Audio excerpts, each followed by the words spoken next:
con nơi ba đang đói đó bạn mà chua nó nói bạn hai vì ai mau ngày lại có món chuyện đi sang mẹ tè này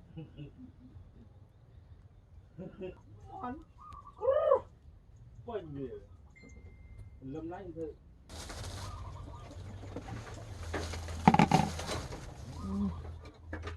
không thấy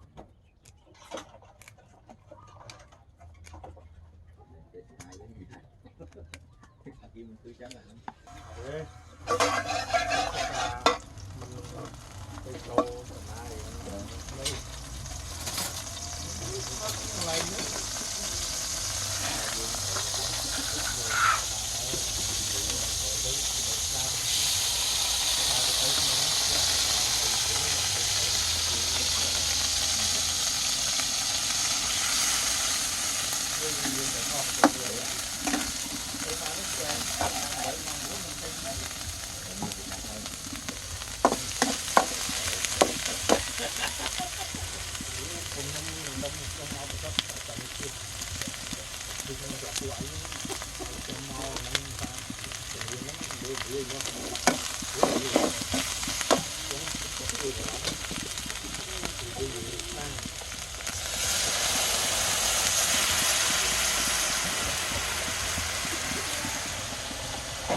chiêng nói việc hàng chiêng bị đan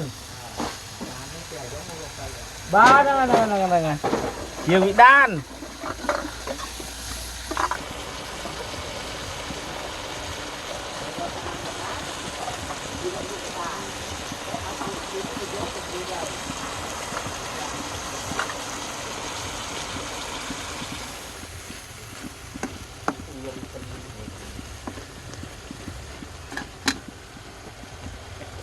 lưng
mấy nhóm xong tập chuyện mà có không? Dạ.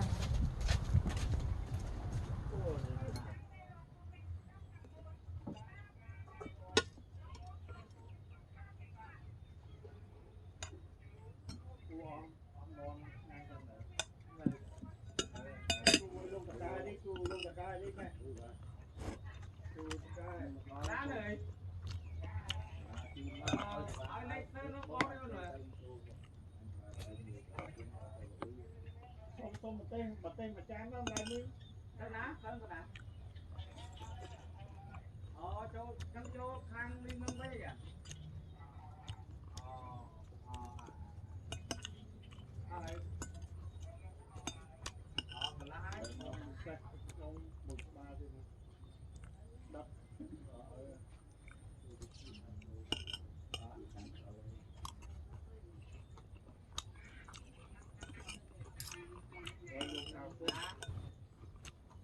Phần năng ai.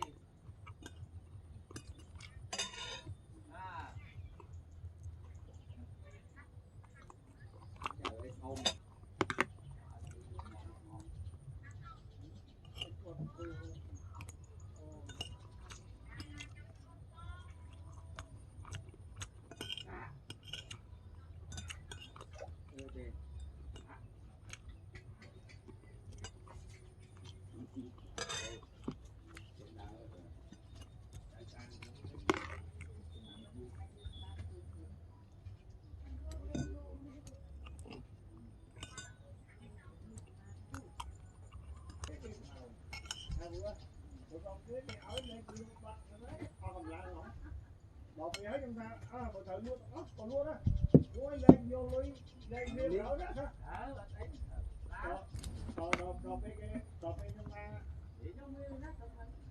bia đọc bên chúng ta lúa hơi lúa chạy kia lên đi hết rồi đó lên rồi lấy tù thật còn phải chuồn mình rồi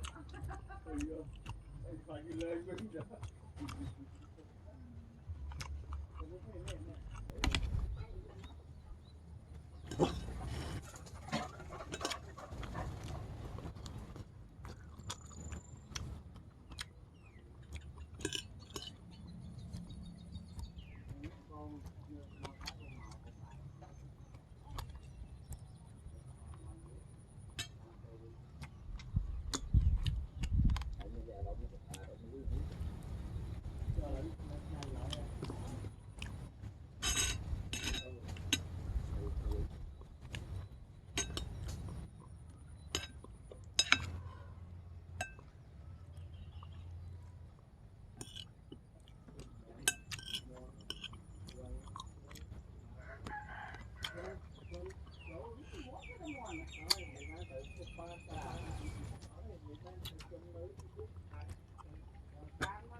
xong được quá đấy không cả tay ở trên kia liền không xong luôn có thể không bao nhiêu bao ai cho ra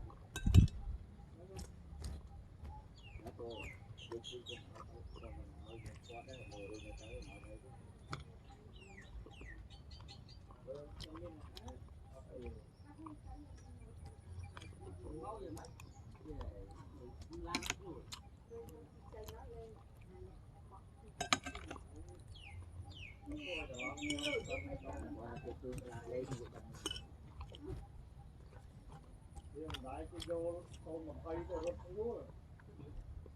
Hôm nay này